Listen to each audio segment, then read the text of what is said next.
Good morning, mood कैसा? Good morning आशीष, mood तो अच्छा है। अब आप जैसे कह रहे थे जस्टिफाई करना मुश्किल हो जाएगा, लेकिन उन्हें तो कोई फर्क नहीं पड़ता। अभी तो कोई फर्क नहीं, वो तो चले जा रहे।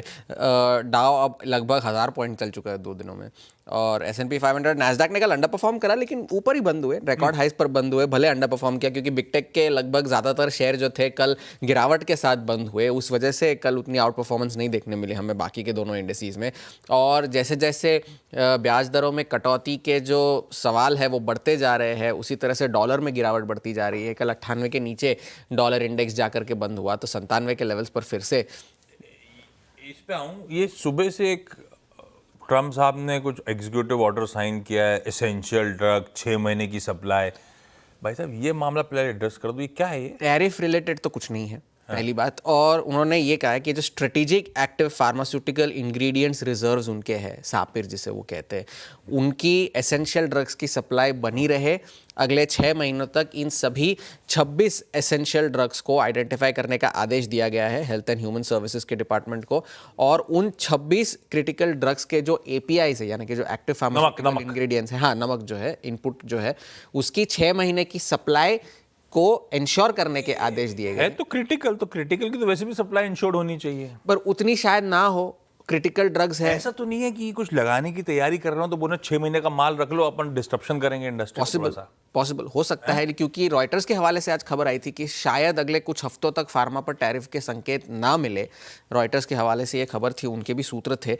लेकिन फिलहाल ये एसेंशियल जो ऑर्डर उन्होंने साइन किया है, और इस ऑर्डर में ये भी लिखा गया है कि 86 ज़रूरी दवाइयों का प्लान बनाया जाए और उनके भी जो है 6 महीनों की APIs की सप्लाई जो है वो बरकरार रखी जाए। एज ऑन डेट ये ले दे के अपने लिए पॉजिटिव हो सकता है फार्मा स्पेस के लिए कि माल लेकिन स्टॉकिंग कर रहा होगा US, ऐसा है? उसमें लिखा गया है कि this aims to reduce reliance on foreign manufacturing and ensure an essential supply of vital medicines. तो वो घरेलू कंपनियों पर ज्यादा फोकस करने के लिए उनकी तरफ से उनकी वो आत्मनिर्भर US, जी आत्मनिर्भर US, ये उनके उस तरह से ये ऑर्डर जो है वो साइन किया गया है। अब जैसे जैसे उसमें जानकारियां आती जाएंगी हम और उसे अपडेट करेंगे।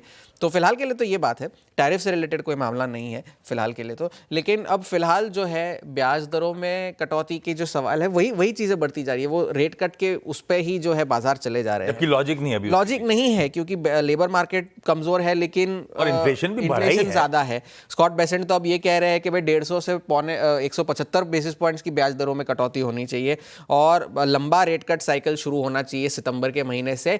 कल जब हम बात कर रहे थे कि CME में अब तक 50 बेसिस पॉइंट्स के रेट कट की प्रोबेबिलिटी नहीं आई है, आज आई है।